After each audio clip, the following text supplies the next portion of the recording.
RCR, la red que comunica y une al Perú.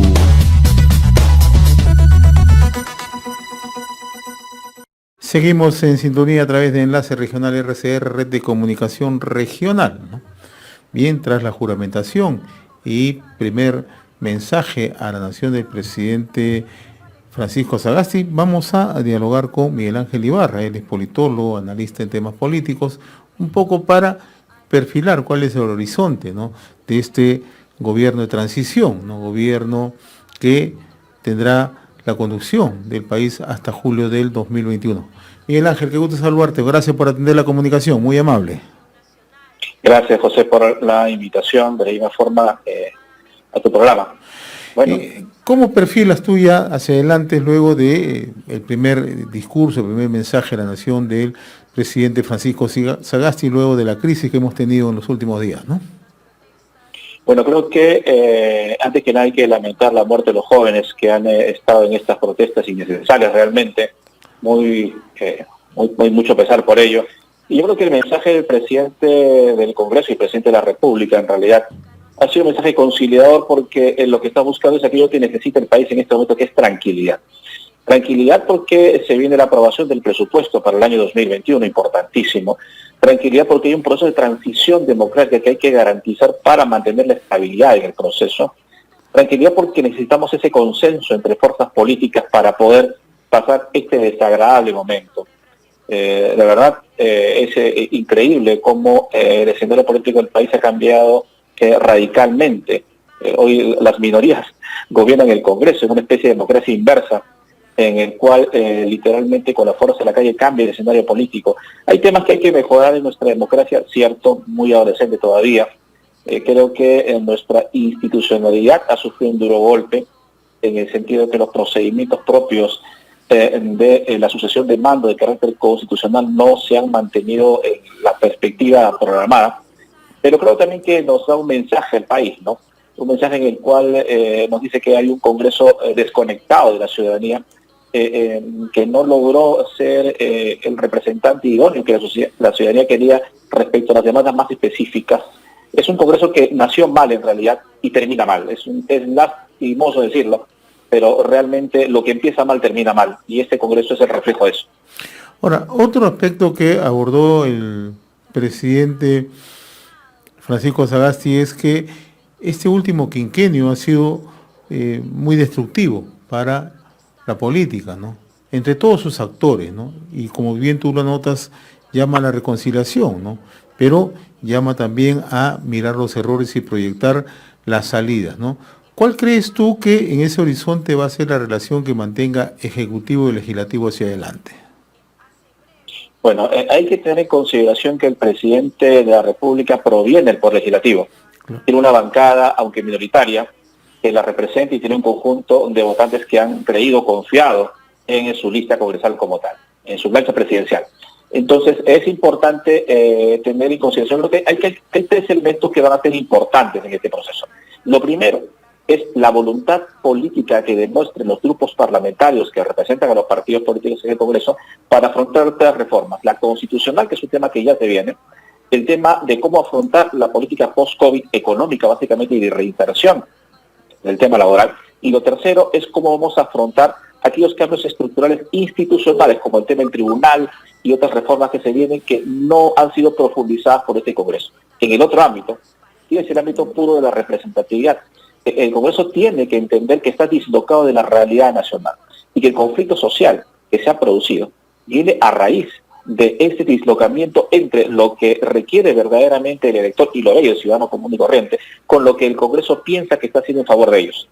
Este conflicto no debió terminar como está, pero lamentablemente se dio. Demuestra eso, que los partidos políticos no están siendo los catalizadores de las demandas ciudadanas, sino que están siendo los catalizadores de demandas particulares a partir de esas candidaturas aisladas de congresistas que no están vinculados ni a la organización política ni a la estructura partidaria como tal. Por lo tanto, llegan a representarse a ellos mismos y en realidad no al partido y menos a esa demanda social. Y el último punto, que es importante, es que ese conflicto generado por estas marchas que han enfrentado a partidos debe llevarnos a una reflexión muy clara.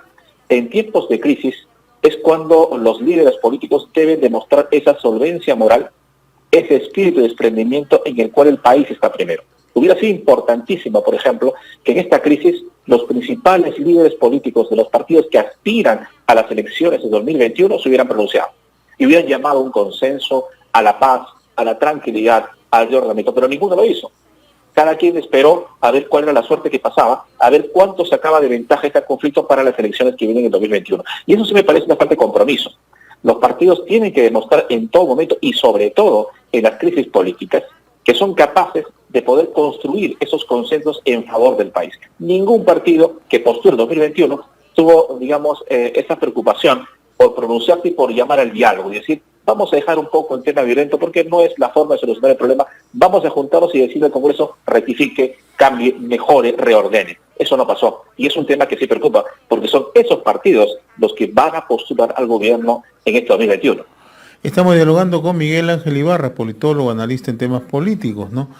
El otro aspecto que conviene subrayar, Miguel Ángel, es el llamado que ha formulado al sector empresarial para apoyar la reactivación económica el presidente de la República, ¿no? A diferencia, ¿no?, de lo que hacía Martín Vizcarra, ¿no?, que mantuvo un alejamiento al sector empresarial. Parece ser que en este caso Francisco Sagasti le pone atención. Ha dicho de manera textual, ¿no?, hago un llamado a los empresarios, al sector privado en general, para que se comprometan y apoyen una reactivación económica que tanto necesitamos en el país. Esta, digamos, posición, ¿tú crees que cómo va a engarzarse para poder recuperar la economía y reactivar naturalmente los ejes económicos del país? Bueno, aquí hay un tema que hay que verlo desde dos perspectivas. Por una parte, el del sesgo ideológico que tiene la figura presidencial vinculada al sector de la izquierda socialista, que pone los pelos de punta al sector empresarial, más capitalista, más inversión. Entonces, el presidente tenía que romper ese mito, tenía que romper ese hielo y tratar de decirle al empresario privado que hay que generar, que puede confiar en él, ¿no?, que las reformas que van a hacer no van a involucrarlos. Y lo segundo, decirles que para poder salir de esta crisis es importante, porque se viene una recesión, eso es inevitable, que el sector empresarial participe activamente en este proceso. Pero el sector empresarial no se llena pues de discursos solamente, de palabras bonitas, claro, no de un apretón de manos, no, aquí el tema es bien concreto. ¿Cuáles son las medidas, por ejemplo, tributarias? Hay que pagar una cantidad de impuestos, una cantidad de cosas que han subido paralelamente y que el empresario está viendo afectado. Hay una cantidad de personas que están saliendo de trabajar o que tienen un empleo parcial, ¿no? Entonces hay una situación muy compleja, muy sui generis, que el presidente tiene que analizar en este proceso, ¿no?, que tiene que ver con la reactivación empresarial, pero a tenor de qué. El tema tributario, se va a mantener, va a bajar, va a haber algún beneficio, cómo va a funcionar la banca. Hay una cantidad de deudas que están pasivas por ciudadanos que no están pagando. Entonces, situación es bien compleja. Lo otro, tenemos una cantidad de obras que tienen que ejecutarse o programadas con un presupuesto que probablemente sea reducido por el tema del COVID, que se va a ejecutar. ¿Cómo se va a ejecutar? No cómo va a participar el sector empresarial. El empresario tú no le puedes decir solamente, oye, ayúdame, hay que confiar en el país. No, confiar sí, pero yo tengo deuda, tengo carga tributaria, tengo que pagar planillas, tengo que enfrentarme a procesos laborales. ¿Cómo vas a flexibilizar ese proceso para yo poder afrontar y poder resistir? Porque lo menos que quiere un empresario es empezar de pronto a reducir su mercado y con ellos reducir trabajadores, porque eso es lo que va a venir. Y cómo decir un empresario extranjero, después de todo lo que ha pasado, que puede confiar en el país después de todo ese conflicto social que se va moviendo, que tiene estabilidad, parece mentira, pero ¿cuántos negocios, por ejemplo, dejan de funcionar en el centro por una marcha? Pareciera de pronto ilógico, ¿no?, o muy caprichoso decirlo, pero la economía se está moviendo muy lentamente, y lentamente porque el tema del COVID nos ha afectado y porque de pronto se enfocó mal la política laboral y la política empresarial cuando pasó el fenómeno del COVID. El aislamiento social ha traído muchos conflictos que recién nos vamos a ver. Esos resultados recién nos vamos a ver. Al empresario tú no le puedes decir simplemente, oye, mira que te voy a apoyar, comprométete. ¿Cómo? Es la pregunta, ¿no? Y con señales claras y hacer del país un país predictible, ¿no?, que tanto se requiere en estas circunstancias, ¿no?, donde no se rompa la regla de juego, ni mucho menos se vulnere la seguridad jurídica, ¿no? Bueno, acá hay dos temas que son importantes. Hay tres elementos importantes que hacen de una democracia representativa un país estable.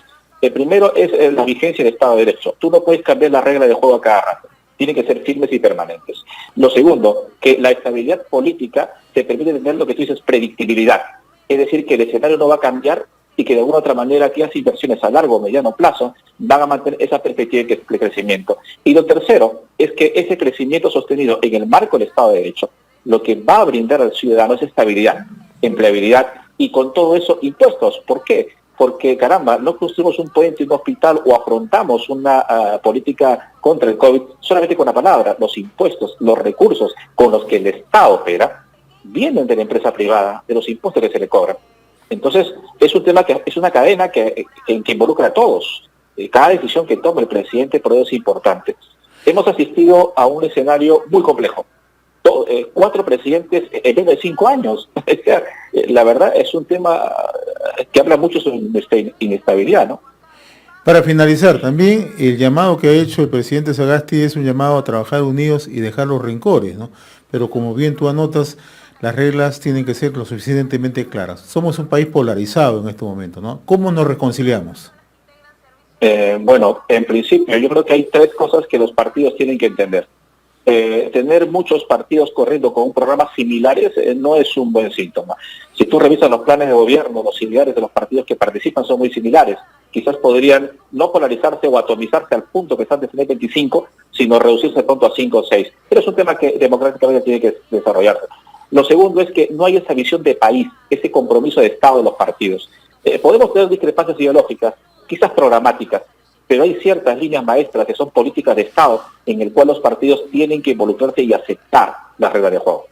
Y lo tercero es que lo que vemos no son candidatos, digamos, que tengan propuestas. Si tú ves, analizando un poco los candidatos que tenemos, son más políticos de discurso, por así decirlo, que estadistas con capacidad de plantear una propuesta más sólida de reforma.